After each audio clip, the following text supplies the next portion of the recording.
All right, welcome everybody to Elevate Your Job Search. So our 2024 job search kickoff. Amazing that all of you are already starting to think about job searching in the new year. We really wanted to do kind of like job search kickoff just to start the new year off right. And I'm sure some of your New Year's resolutions are centered around job searching or studying and getting ready for that job search in the future. So hopefully this will be helpful. All right, so if you have not attended an event with us before, my name is Keelan. I am a career coach and student advisor. My day job, I'm a student advisor, but I'm also a career coach as well here at Devant. And I'm also the events coordinator here at Devant, so I'd love your feedback on any events you would like to have us host in the future. And I'll pass it over to Katarina. Thanks, Gillian. Hi, everyone. My name is Katarina. I'm an HR manager and career coach. I've been in HR for over 7 years now, and I've been helping students and internationally trained HR professionals for 5 years. I really enjoy working with students. I enjoy working with professionals that are looking to find a job. So I'm very excited to be here today. Perfect. Thanks, Katarina. Oh, in the chat, we got public relations at Humber. Quite competitive out there. Yes, it definitely can be competitive job market. I know 2023 was a weird year for job searching, but I've got some 2024 projected trends. So we'll talk a little bit about that. All right, if you have not come to a Devant event before, just a little bit about us here at Devant. It is our goal to help international students and alumni to stay, work, and succeed in Canada. The name Devant actually comes from a French word, which means to get in front of, and that is exactly what we aim to do for you. We want to help you get ahead of competition and in front of employers so you can build your dream career here in Canada. And if you have not already explored your Devant career portal, I would definitely recommend doing that. There's a lot of fantastic tools on there. If we have time at the end, I can show you that quickly, or if you are attending one of our partner schools, you can just ask your career services department at your school how to access it, and they will give you the information. So if you have not noticed, everybody is muted. But if you would like to talk aloud, we'll have some breaks during the session tonight for questions. If you would like to ask a question out loud, you can request to be unmuted and we will unmute your microphone for you so you can ask it out loud. You don't have to use video. And if the session is being recorded and it will be shared with all of you by email as soon as it gets uploaded onto YouTube. So you can find all of our past webinars on the Devant YouTube channel. And when this session is uploaded onto the YouTube channel, it will get emailed out to you so you can rewatch it or any other previous Devant events. As I am talking, please feel free to pop your questions into either the chat box or into the Q&A box, whatever you'd prefer. Like I said, we will have a couple of sessions throughout the presentation where you can ask questions. We'll pause for questions. But as I'm talking, please feel free to post your questions in the chat or Q&A. You don't have to wait for the specific question periods. You can ask them as they come to you. And I'll talk more about future events at the end as well, but you can find all of our events and register for them on the Devant website under the events calendar tab. All right, so let's get started. Our agenda tonight, we're first going to talk a little bit about the 2024 Canadian job market. So we're going to talk about some industries and skills that are in demand. Of course, we do not have time this evening to talk about every single industry out there and whether it's in demand or not in 2024. So I'm going to show you a really cool tool that you can use to search your own industry if we don't talk about it this evening. Part 2 is going to be goal setting for 2024. So how to set those New Year's resolutions and start your 2024 job search off right by setting really good, smart goals that you can achieve. And then part 3 is going to be a sneak peek into some of Devant's upcoming 2024 events. I'm still struggling to say 2024, it's so weird. And you'll also have some time at the end. Like I said, I'm the event coordinator here at Devant, so it is my job to set the event schedule. So if you have ideas for an event that you really, really want to see in 2024, I'll get it by the end of the session. I would love to hear them. All right, so with that said, let's kick off with the 2024 Canadian job market. Uh, Two industries that kept coming up as I was pulling together information for this session were healthcare and finance and accounting. Healthcare is huge. It was huge in 2023 as well. There's a huge healthcare shortage in Canada right now because of our aging population. And it is expected to continue to rise until 2031. So the demand for healthcare, for people in the healthcare industry, for employees in the healthcare industry is just expected to continue to skyrocket. And of course, when we're talking about healthcare, we're talking about like registered nurses, anything in medical, health services, but we're also talking about different things like human resources in healthcare, tech in healthcare, all the different things that make companies work. Healthcare, because it's expanding, they're also going to need people to work in technology in healthcare, in HR in healthcare, in accounting in healthcare, and all of these different things. But keep an eye on the healthcare industry. It's going to be a huge one this year, but also in the next like almost decade. It's going to continue to grow. And there is an anticipated labor shortage. So over the next couple of years, there's expected to be 155,000 new job openings, but only around 143,000 new job seekers. So we're going to have over 10,000 job openings that we're not going to have enough people to fill. So that's why healthcare is a really, really in-demand industry right now. Actually, in 2023, the Ontario government announced that it would be paying for people to go to school to become nurses and personal support workers because they're expecting such a labor shortage. On the other hand, finance and accounting is also something that is supposed to be in huge demand in 2024 and in the coming years. So that's things like accountants, auditors, but also financial advisors was a huge one. There's supposed to be huge industry growth, but also a lot of retirements in the field, which is going to lead to almost 88,000 job openings in the coming years and only around 80,000 new job seekers. So again, almost 10,000 empty jobs that we're not going to have people to fill. And again, of course, when we think of financing, we do think of things like accountants, financial advisors, auditors, but also, like I was saying, all of the other elements that go into running a successful business. So when you are job searching, keep an eye on these industries.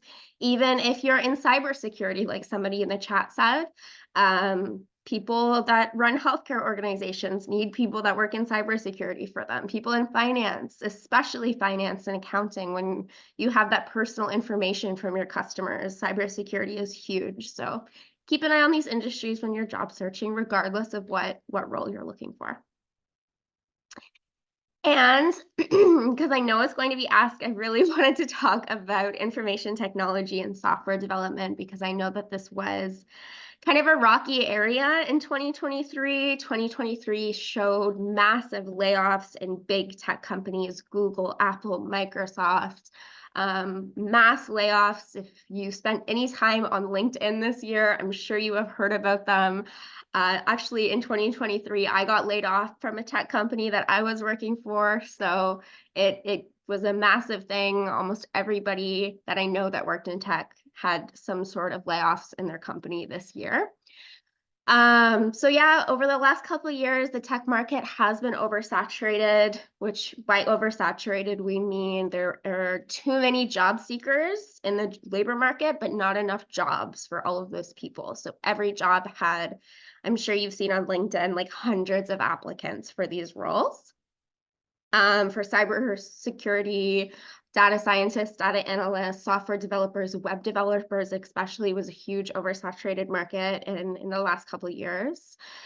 Looking forward, unfortunately, it looks like that oversaturation is going to continue for a little bit. However, the industry is also expected to increase by over 20% in 2024. So oversaturation for a little bit. I'm not expecting it just because it's 2024 for everything to immediately change. It is going to take a while. I think that oversaturation is going to continue for some of 2024, but the industry is expected to grow. And we'll talk about it a little bit later as well, but AI is going to be a huge thing in 2024 and beyond. So expansions in the tech industry is, of course, going to lead to new jobs.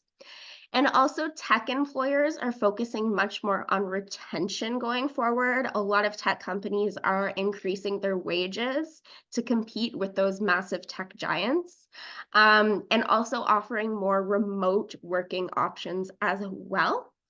And again, we'll talk about it a little bit more, but AI is going to be huge. Machine learning, all types of emerging technologies are rapidly advancing and are expected to advance this year, which is, of course, going to lead to tons of new jobs in the field.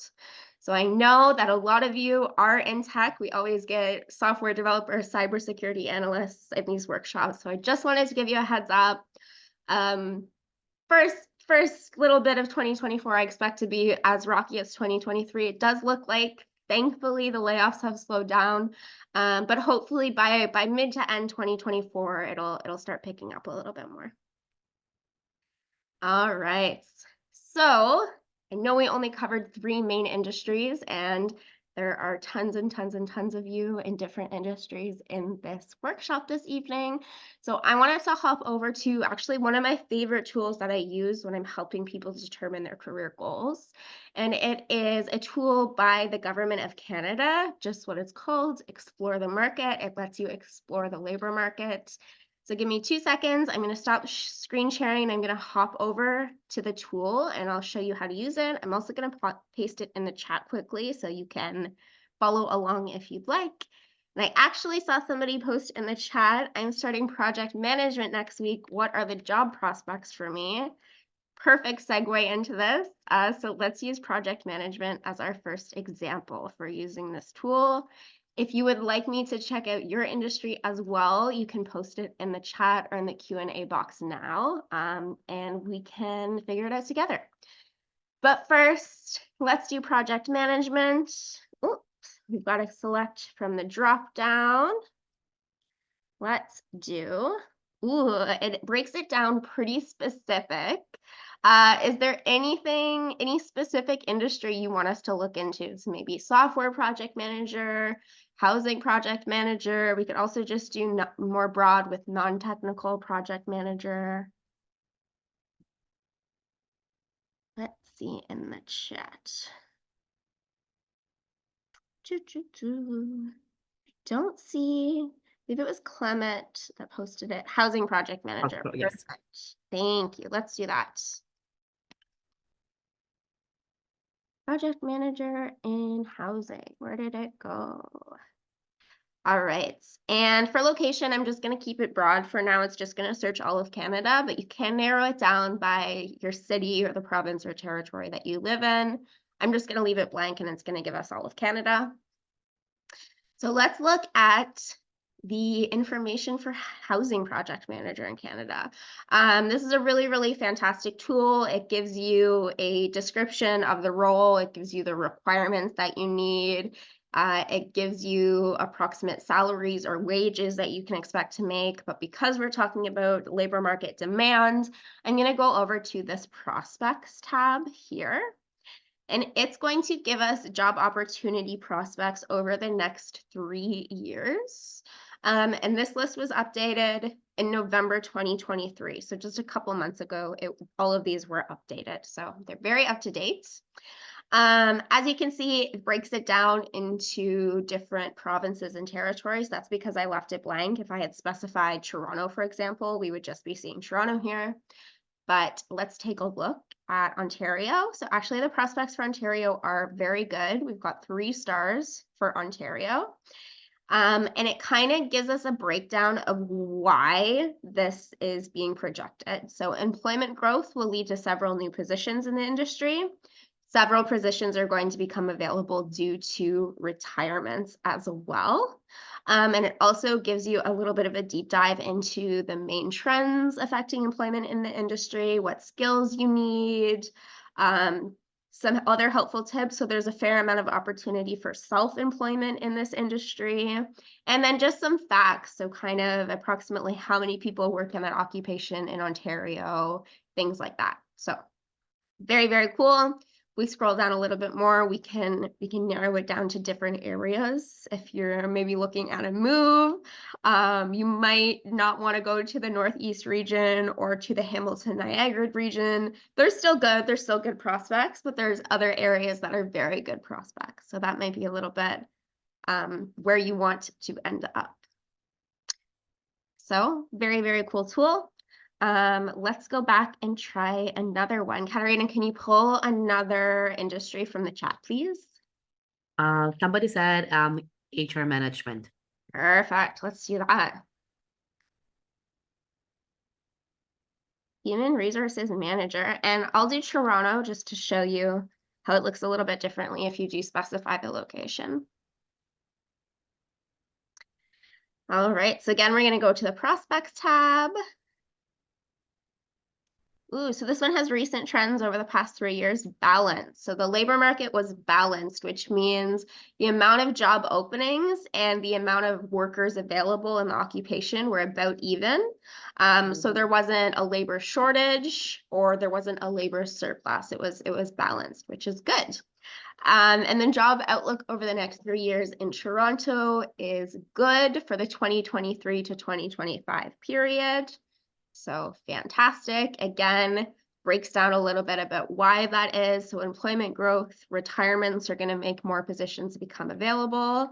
However, this one does say that there are a moderate number of unemployed workers with recent experience in this occupation.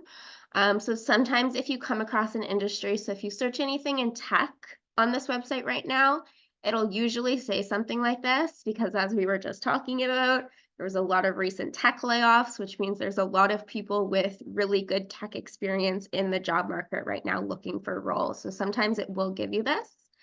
But if you are in school and you're not graduating for another 2, 3, 4 years, that's not really something you have to worry about at the moment. You're more looking at those long-term projections. We have another one for public relations in marketing or advertising. Ooh, okay, let's do one more. Public relations. Let's see if there is marketing. Let's do public relations coordinator. And let's do another one, just for example, let's do Alberta. Hit maybe Calgary. Just to show you how it looks a little bit different if you search different areas. But again, I posted the link in the chat. I can post it again.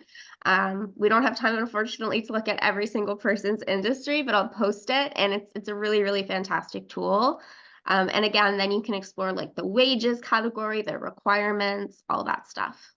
Okay, so public relations coordinator, we're also getting balanced. So the number of job openings is about the same as the number of workers available, which is good.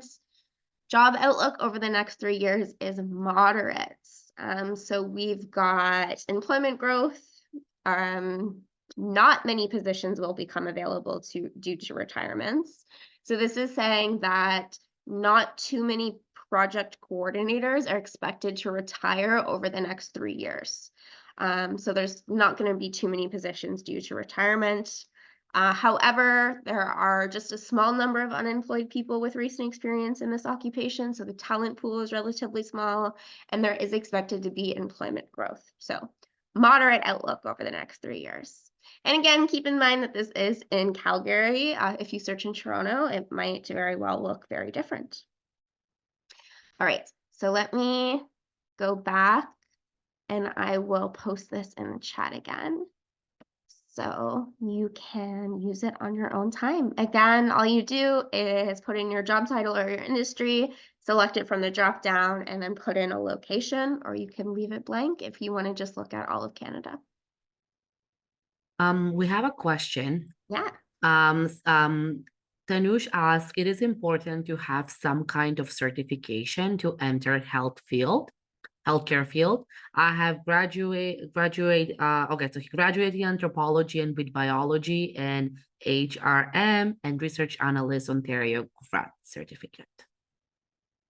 Hey, yeah, so I would say it depends very much on the type of role you're looking for in healthcare. In any industry, especially one as big as healthcare, there are so many different positions. So for example, if you go to a hospital, or if you go to your doctor's office, or you call up your online pharmacy, there's going to be receptionists, there's going to be people in administrative roles, there's going to be people in tech roles. There's going to be those people who are doctors and nurses who, of course, need those certifications and they need to go to medical school.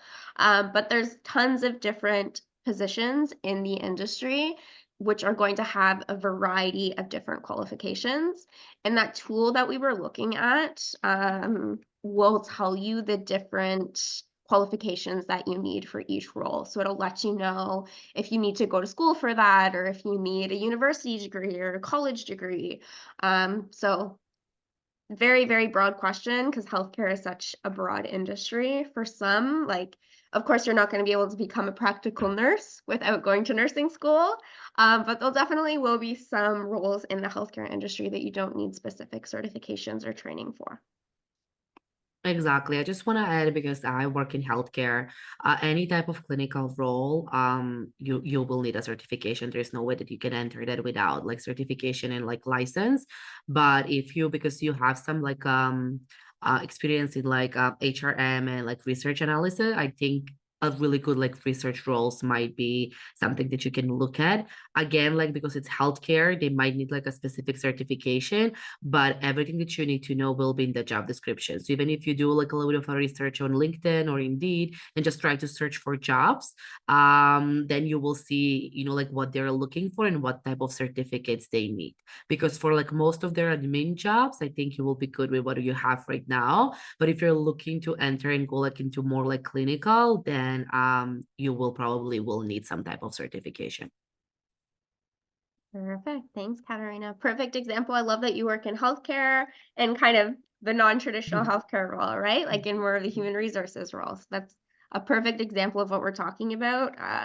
Healthcare is a booming industry, and with that comes a need for researchers, for admin workers, for HR people.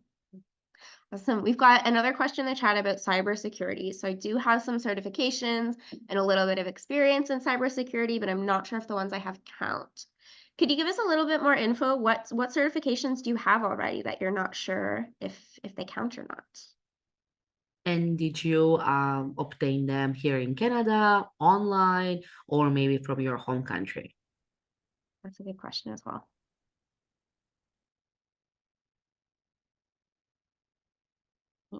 Give you a couple of minutes to type. I wish Zoom told you if somebody was typing.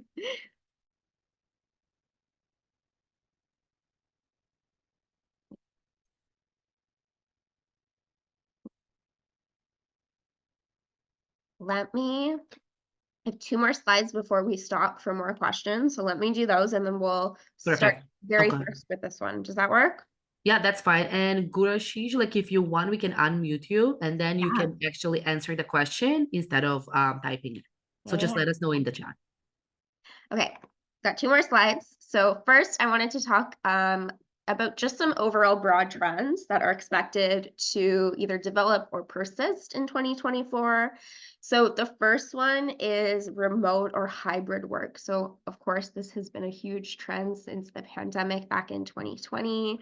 And according to a lot of surveys, a lot of Canadians have said that flexible work policies have really had a huge impact on their job choice. So a recent survey by Cisco actually said that 81% of Canadians said that flexible work policies, so either remote or hybrid work, really impacted their job choice. And a Robert Half survey found that 60% of workers actually value flexible work environments, so the ability to work from home versus the office, over salary. So 60% of people in Canada would rather take a remote or a hybrid job for less money than take a higher salary but have to be in the office every single day. And employers know this. They know how important remote and hybrid work is. In 2024, it is expected for some industries to scale back 100% remote positions. However, hybrid work is going to remain. So I would say in 2024, hybrid work will kind of replace remote work as the standard, but hybrid work is definitely here to stay this year. And of course, many companies just decided after the pandemic to go completely 100% remote. So there's still tons of companies out there that are 100% remote. Another huge trend expected to take place in 2024 is upskilling, learning, continuous learning, having that growth mindset. This is something that in 2024 and beyond, employers are really, really, really going to be looking for. And this is in part due to AI and automation changing that career landscape. As AI comes in and makes a lot of processes of a lot of jobs automated, they want you to be able to adapt to this. So employers are going to want you to be able to adapt to new technology, to want to learn how to use new technology, to welcome bringing AI into your role instead of becoming threatened by it. So just upskilling, continuous learning, having that growth mindset, having that idea of always wanting to learn new things and become better at your job and better at your industry is going to be really, really important in the coming years, regardless of what industry that you work in. So employees and job seekers should really, really focus on training and development and continuous learning to remain relevant in your industry. We've said for years that the tech industry is constantly changing and technology is constantly evolving. But as AI and other technologies start to infiltrate different industries, even if you don't work in tech, you're going to have to adapt to new technologies as they come along and adapt to how your industry changes with things like AI coming along. Right. And some key soft skills for success in 2024 and beyond. So these were some studies of employers and what they're looking for in their employees in 2024 and beyond. A lot of these we have been talking about for years, but some of them are kind of new. So things like adaptability and flexibility, like we were talking about with AI and changes to industries and changes to technology. Employers want employees who are adaptive and flexible. Problem solving and critical thinking are also huge. Communication skills, emotional intelligence, teamwork and collaboration. So either working with coworkers or working with clients and customers. Continuous learning, again, huge. Feedback, being able to give feedback to others, but also self-reflection and being able to take constructive feedback and criticism. Resilience, conflict resolution and negotiation, time management and organization, having that growth mindset, again, about continuous learning and always wanting to become better, and of course, creativity and innovation. And I lied, I have one more slide, I'm sorry. Some of you might be asking yourselves right now, okay, that's fantastic. I need these soft skills, but how do I get them? So here are just a couple. Of course, I can't go in depth into all of those skills, but for example, in 2024, if you want to become more adaptable, maybe try to embrace changes more willingly. Step outside of your comfort zone and take on new challenges that you haven't took on before. And instead of seeing change as a threat, maybe in 2024, promise yourself that you're going to see change as an opportunity for growth and learning instead. If you want to develop your emotional intelligence, maybe take some time every day to reflect on your own emotions or reactions. Maybe try journaling or mindfulness. I recently heard about an app that I have a lot of friends that use where every day you just take 2 seconds and you track your mood for that day. on a scale from 1 to 10. And then at the end of the month or at the end of the year, you have a really cool collage of kind of your overall mood for that month or that year. And continuous learning, which I know we've talked a lot about. Even something as simple as promising to read one news article every day, or focusing on reading books that you're going to learn from, or even just watching an informational YouTube video once a day. Then, of course, there's attending workshops or webinars or conferences in your industry, but overall, just staying curious and asking a lot of questions. So when we're thinking about career goals for 2024, don't just think about things like finding a job. Think about those soft skills as well, because Katarina, as I'm sure you can vouch for as an HR manager, sometimes when it comes down to a couple candidates, those soft skills really do make the difference if the qualifications are equal. Oh, 100%. We always say I always actually say to all of the hiring managers in the company, the most important thing is attitude and personality and all of those soft skills, because we can teach the hard skills, but these soft skills are so hard to teach, and you really need to work on the skills to kind of improve them. So absolutely, when it comes down to a few candidates, the ones that have more soft skills, and this also depends on the what type of role we are hiring for, right? But it is important to have soft skills, and I encourage everybody, despite of the roles that you're looking to apply, definitely, if you think that you need to improve your soft skills, do that. There's a lot of free resources and workshops online that can help you improve your skills. Perfect. Thank you, Katarina. All right, let's break for questions before we kind of switch gears into more goal setting for 2024. Katarina, have we had some questions come in? Yes, we do, but I think before we need to answer the Oh, yes, question yes, that yes. yes, and he said that audio is fine, so I think we can unmute. It's Gurashish Yeah. Anand. Give me 2 seconds. I can unmute you, Gurashish, if you are ready. The floor is yours. Can you hear me?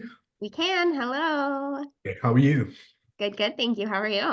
Good, good. I have a couple of certifications. Some of them are globally recognized, and some of them are not. It because I got them from local companies. The ones that are globally recognized are the one is RHCSA, which is a system administration certification from Red Hat. Another one is for offensive security from TryHackMe. Another one is of a compliance, ISO compliance 27001 from BSI, which is a British company, but they have their training centers all over the world.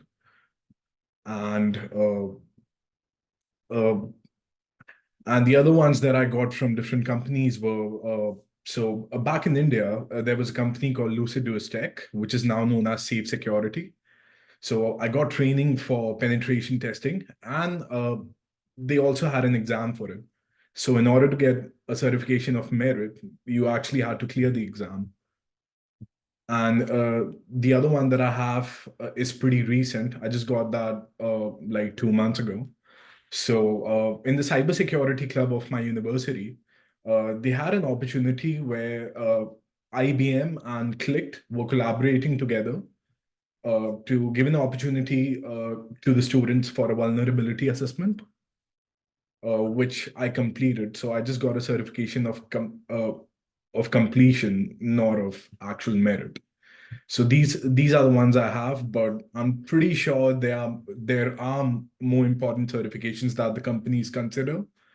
Uh, so the question I have is, so is it enough? Like what I already have, or do I need to go through a standard approach?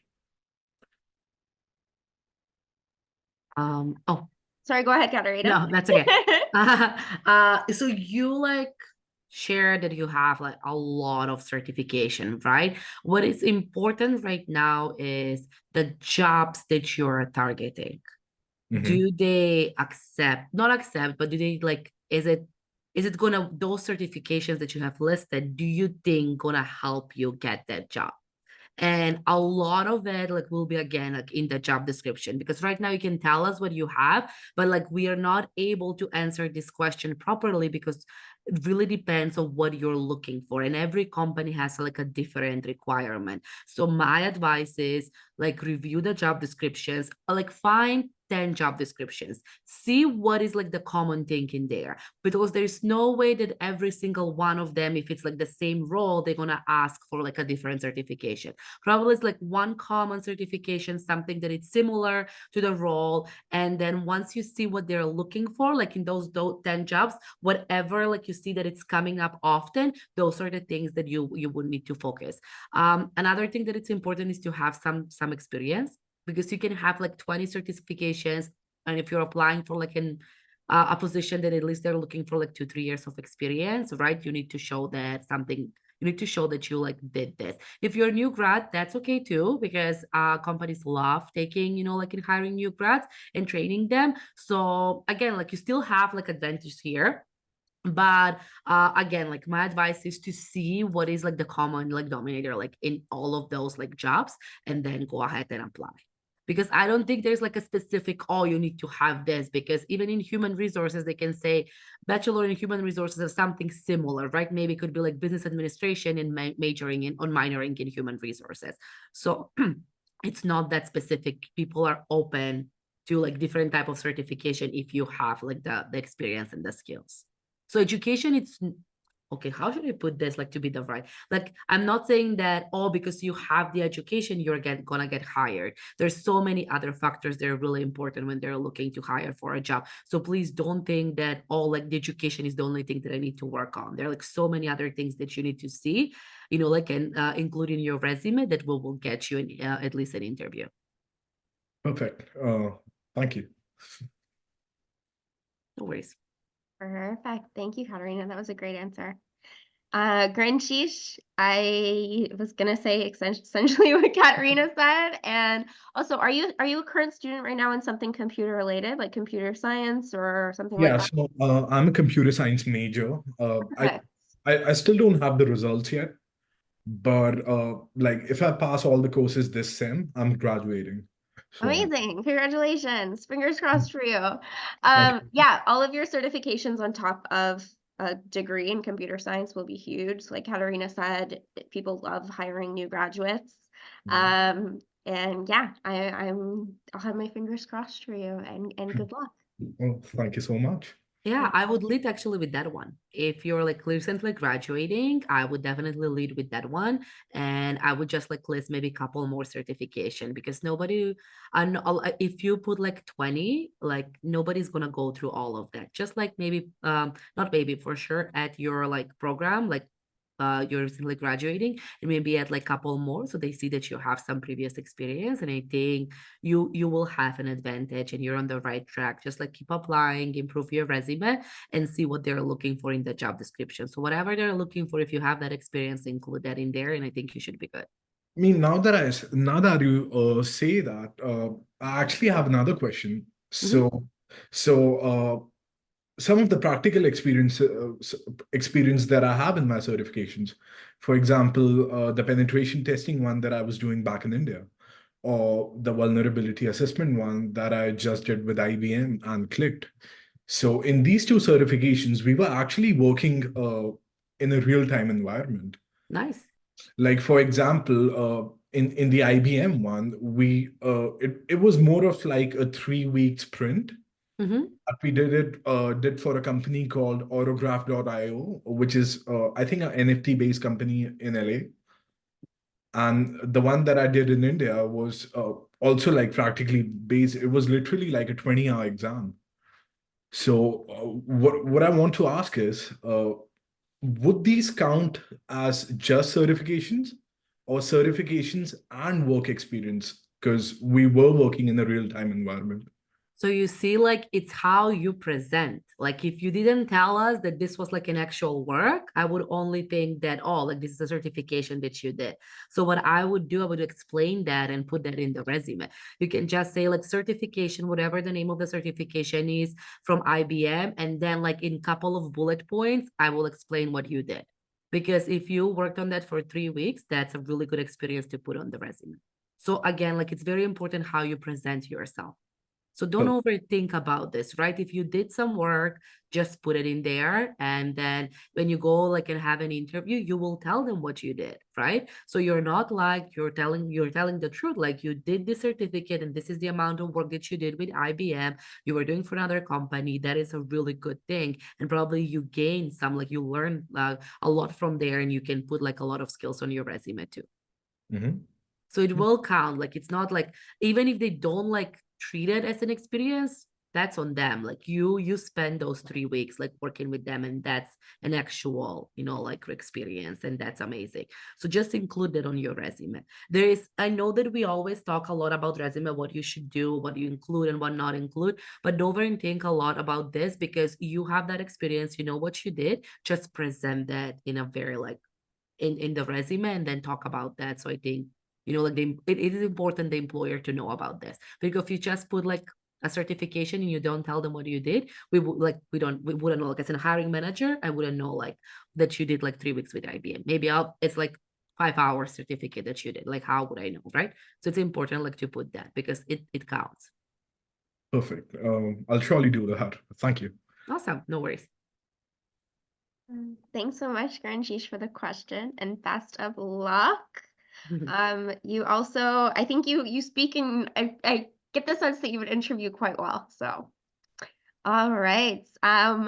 We have Bhupathi's question. I have education and 7 years foreign experience in hospital administration, but I am not getting opportunities. What is your advice for me to move ahead? Katerina, someone in HR healthcare, do you have any suggestions? Okay, so 7 years experience in hospital administration. So what type of role are you looking for? So is it just like an office admin? Because I know they're like receptionists. So what roles have you applied? And did you like receive, sorry, like I think you said that you're not getting opportunities. So I need to know like a little bit more. We can unmute you and then you can kind of like share with us. I just want to know like where you're applying, how you're applying. So I would be able like to answer your question. I've given permission to talk if you would like Awesome. to unmute. Yeah, thank you for unmuting me. So I'd like to tell about my experience. So I worked in hospital administration back in India. So it is basically like managing the hospital operations. And as a part of hospital operations, and before that, I have an experience in quality, Okay. which is like a ISO 9000 and 2008 quality care, patient-centered care. So this was my background. But here, when I come and when I look at the job opportunities here, like it's back in India, it is the healthcare system is a private, Mm-hmm. but here it is like a publicly funded healthcare system, and so when I have to when I'm looking for some job opportunities, so I'm not able to get into middle level, or even if I try for entry level also, I'm not getting selected. So that's the problem. So are you applying, because you mentioned operations, so are you applying for like operations manager, director, coordinator, like a receptionist? What are the roles that you're targeting right now? Yeah, I'm targeting because I didn't find any operational management manager roles Mm-hmm. so far, because I've been searching for last 3-4 months. So I didn't find any operational manager such kind of positions here over in Canada. But I have been looking as like a coordinator, and then even I have applied for assistant, admin assistants. So these kind of jobs. Mm-hmm. So like we need to like look like more into this, right? Like to see like what is the issue. Might be, like not including the right keywords, like to, like to stand out, because I feel like the competition is really big for this type of roles. That might be one issue. Another thing is maybe you're not like sharing your experience, like to an extent where like when the hiring manager reads, they were like, oh yeah, this is a great candidate. A lot of times we use like bullet points where we say like responsible for, and we don't like share a lot of our accomplishments. So that might be like another thing. But what I would do is make sure that you review the job description, highlight the keywords, see what they're looking for, and try those keywords to match your resume. And of course, like you need to have like that experience, right? We're not saying like to lie and put like everything on the resume that you find on the job description, but I would say like read the job through the job description, highlight the keywords, skills, experience, what they're looking for, and then like be able to present that in your resume. Do you submit one resume for all of the jobs that you're applying? No, I customize it You as per customize it? Okay, yeah. good. Okay, that's good. Like a lot of times the competition is really big, and then, like sometimes it's the ATS. Like, I'm not saying that it's like a bad thing, but like if there's like a lot of applicants and if they have like matching like the key skills or the hiring manager is looking for, then it might be another reason. But I would say like keep applying. If you have been applying for like a few months, I think there's still like like I'm sure like you will get something. Also like with the holidays now, they might like slow down. So I think January is like a really good month for that. But what I would say, like review Devant's previous workshop. We had like one about ATS. We have like another one about resume. See if you can take away something from those workshops. Because again, like right now, I'm not seeing like any issues, and I'm not seeing like I don't understand like why you're not getting any opportunities. But that is, I honestly, like that is my advice. Just like review the job description, see what they're looking for, try to like network a little bit, try to like find like people that might help you, that might refer you to like to a role. Keelan, do you have anything to add? Yeah, thank you so much for your advice. It would be great that if you can drop your email or LinkedIn so that I can get further advice from you. Okay, yeah, sounds good. We are career coach at Devant. You can schedule like a session with us too, so we can go over and like review like everything, and like like and help you and kind of like work on like resume, job descriptions and stuff like that, interview prep. So that is something that I know that there's like they have some promotions right now, so that's something that you can do as well. But I can share my LinkedIn too. Perfect. All Thank right. you. Sounds great. Thanks, Vipathy. Fantastic. Katerina was typing another No worries. answer in the chat while you were talking, but they did have some overlaps. I was talking about customizing resumes for different roles and things like that as well. And then, like Katerina was saying, we've had many workshops in the past, all about resumes, ATS, keywords, things like that. So I just put the link to Devant's YouTube channel. You can scroll through those and watch those.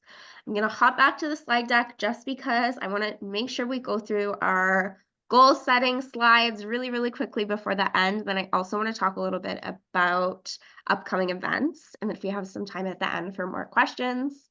I love all your questions tonight. I love how interactive you guys are being. It makes the session a lot more fun. So thank you. So I want to talk a little bit about goal setting for 2024. I know that everybody is setting New Year's resolutions right now and goals, but I want to make sure you are setting SMART goals. So when we think about SMART goals, SMART is actually an acronym. So we have S for specific. So make it a specific goal. Your goal shouldn't be something broad and generic, like in 2024, I want to get a job. Something specific could be find a job as a junior data analyst at one of my top 10 companies. So try to make your goal as specific as possible. The M is for measurable. So some sort of measurable quantity. So maybe I'm going to apply to 10 jobs every week, or I'm going to get a job in the next 4 months. A is for achievable. So you want to make sure that those goals that you're setting are realistic and attainable. We don't want to set you up for failure. You don't want to set yourself up for failure. So make sure the goal that you're setting is something that you could realistically achieve this year. Relevant, of course, we want your goals to be relevant. Align your goals with your overall career objective or your studies. And the T is for time bound. So similar to measurable, we want it to have a deadline.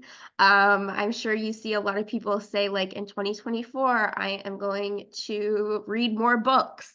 But that's not really helpful, right? Like, maybe if you say in 2024, I'm going to read one book every month, or by halfway through 2024, I'm going to have read 3 books.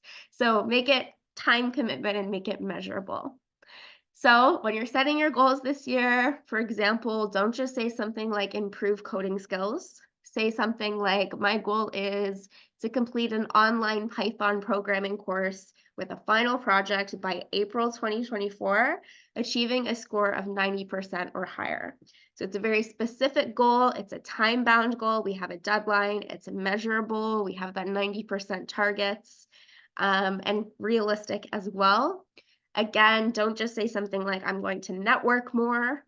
Say something like, my goal is to attend 2 industry-related networking events per month and make connections with at least 5 industry professionals at every event that you go to. So again, we've got our goal. We're going to do it every single month. It's measurable. We're going to talk to 5 people at every event. And it's realistic and it's relevant as well. Okay, so when we're setting our New Year's resolutions, try to think of that acronym SMART while we are doing that. We're running out of time, so I'm not going to give you a couple minutes. I was gonna give you a couple minutes to write your goals, but you can think of them as we're talking because I want to make sure we answer some more questions.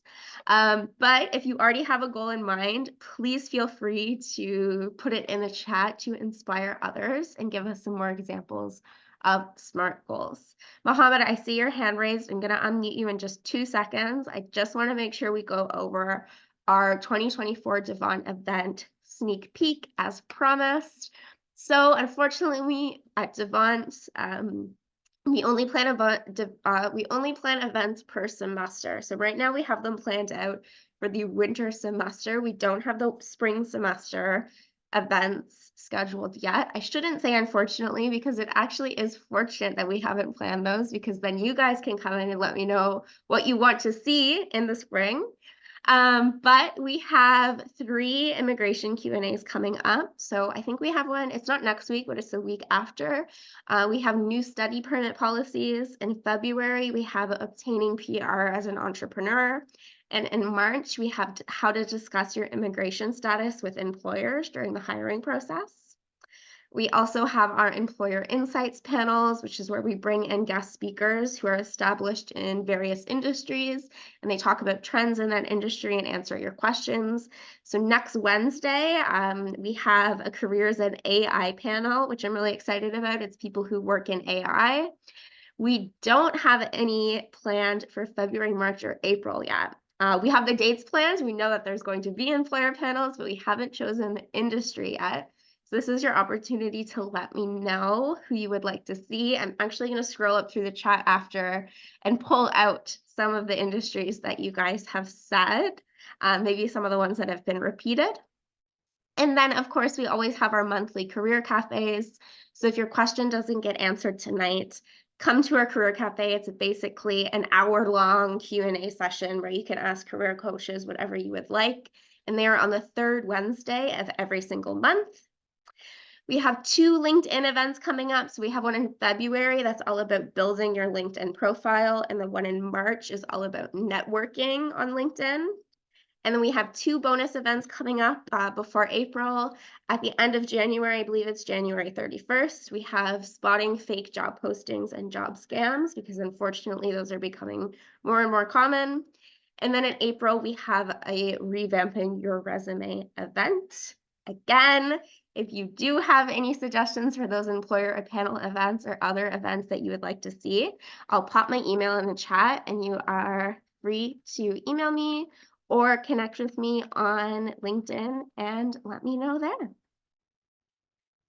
And these are some of the services that Katarina was talking about. So the one-on-one career coaching, we also have a LinkedIn audit and a resume service. I'll post those in the chat while you take a question, Katarina, if that's okay with you. Yep, sounds good. Okay.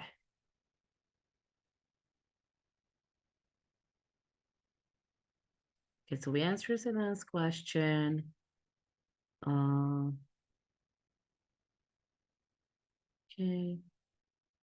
I think we answered all of the questions. Oh, perfect.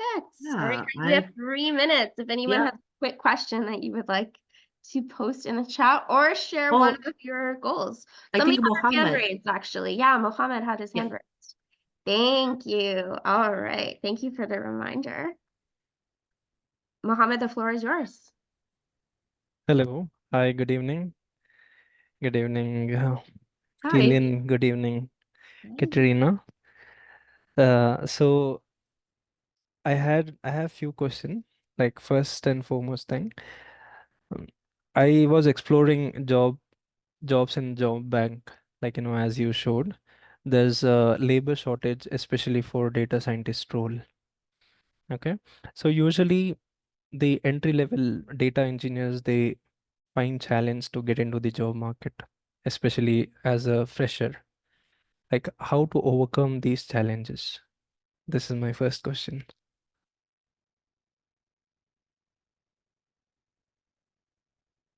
Okay, so you were breaking a little bit, but I didn't wanna.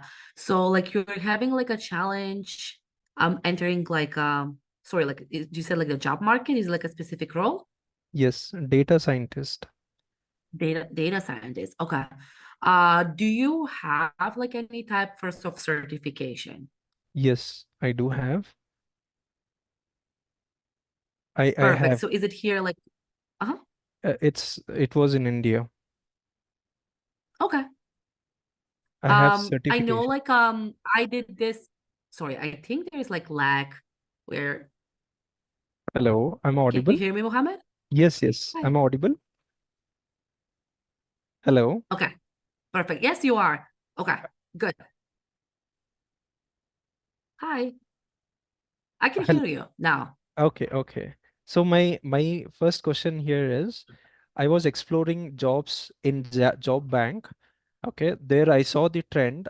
There is a labor shortage, especially for data scientists. The entry level engineers, Mhm. they face challenge to get into the job, especially like when they are new to the industry. So how to overcome these challenges? This is my first question. Okay.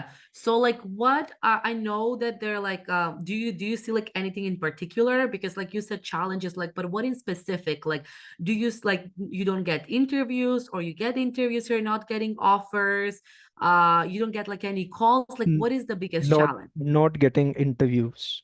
Not getting interviews. So like do you receive like even like in emails that said like thank you so much, but we decided to Yes, move like with another applicant? Okay, so yes. that's good. Then your resume probably like that's noticed.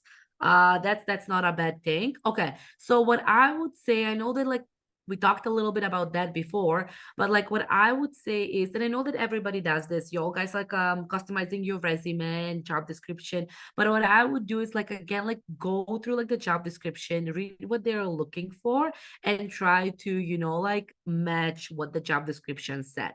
If you have a certification from like your home country, what I did is like I used VEST, and I know that University of Toronto does this. You can actually do like the evaluation where they can there is like this thing where they do, and they can tell you like what is equivalent to like in Canada.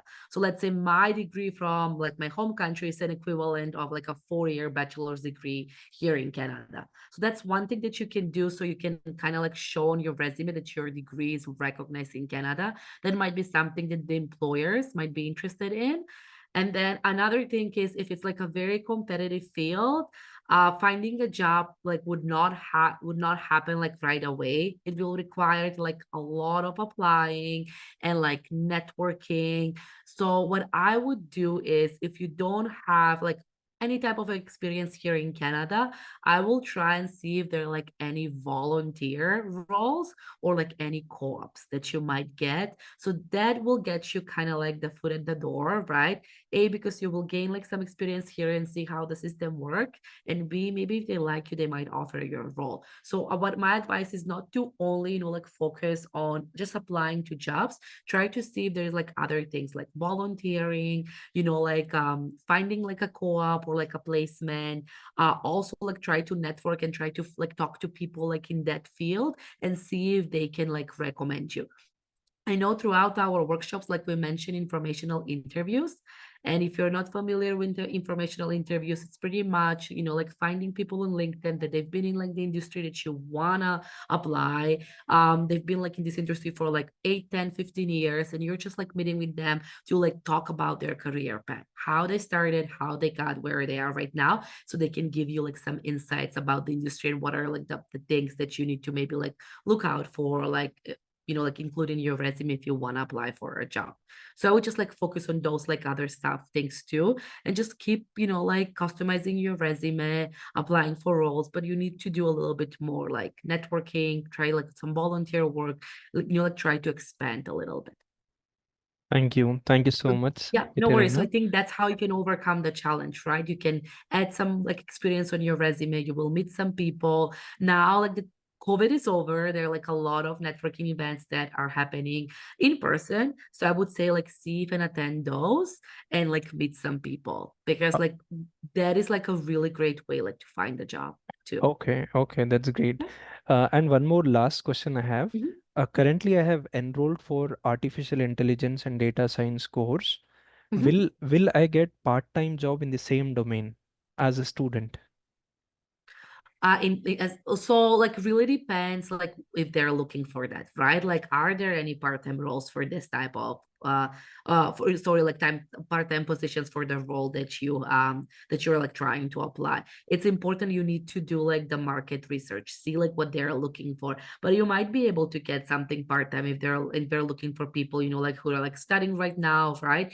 Because you can bring like that fresh perspective, because you're in school now, you're like learning about this type of field. So like I said, like they like new grads. So there you might get something, absolutely, if there are opportunities out there. Because I know, let's say for my field, for HR, there is not a lot of like remote or like part-time jobs. So it's really hard to find like part-time for HR. Right. Okay. So like it really depends like for this role too. So what I would do is like search on LinkedIn, on like Indeed, like try like in different job boards, just type part-time like data science like roles and see what it's out there. Because if there is an opportunity, right, like I would apply. It's just like I cannot answer that question because I'm not sure what is the market right now. But Okay. definitely you can use the tool that Keelan shared with us like today. So that's pretty cool. Like see if there are like any part-time roles, and also like to use, like Google, use LinkedIn, use Indeed, and see like if they're posting any types of part-time roles. Sure. Thank you so much. Yeah, no worries. All right. Thanks so much, Katerina, and everybody else for all of your questions. Unfortunately, we have to wrap it up. Sadnan, I answered your question in the chat. Actually, let me copy and paste it in case you missed it quickly before we log off. However, Happy New Year, everybody. I've posted tons and tons of links in the chats. Bring all of your questions to our Career Cafe on January 24th. You'll have a full hour to ask any question that you would like to our career coaches. I've also put the links in the chat if you would like to book a full hour one-on-one session with one of us to ask all of your questions or to get help with your resume or your LinkedIn or just your job search in general. And with that being said, Happy New Year, Happy 2024. I got it by the end of the session. I'm used to saying 2024 now. And I am excited to see you. Have I not been posting all of my links? No, I've been sending them to Sabrina, but I haven't been sending them to everybody. I am so sorry, Oh, everybody. okay. Let me That's resend okay. them. I'm so sorry. It was sent to panelists, not sent to. Oh, okay. So let me go I through just also copy and paste. Perfect. I just want to also let everybody know that I'm facilitating the Career Cafe this month. So if you have any questions, you can definitely join that session. Amazing. Yeah, so you can ask Katerina her questions on the 24th. Okay, I hope everybody is seeing my links now. I'm so sorry that I was not sending them to you. I was just sending them to Katerina. All right. Happy 2024, everybody. Thank you so much for joining this evening and for all of your wonderful questions, and we'll see you soon. Thanks, everybody. Bye. Bye.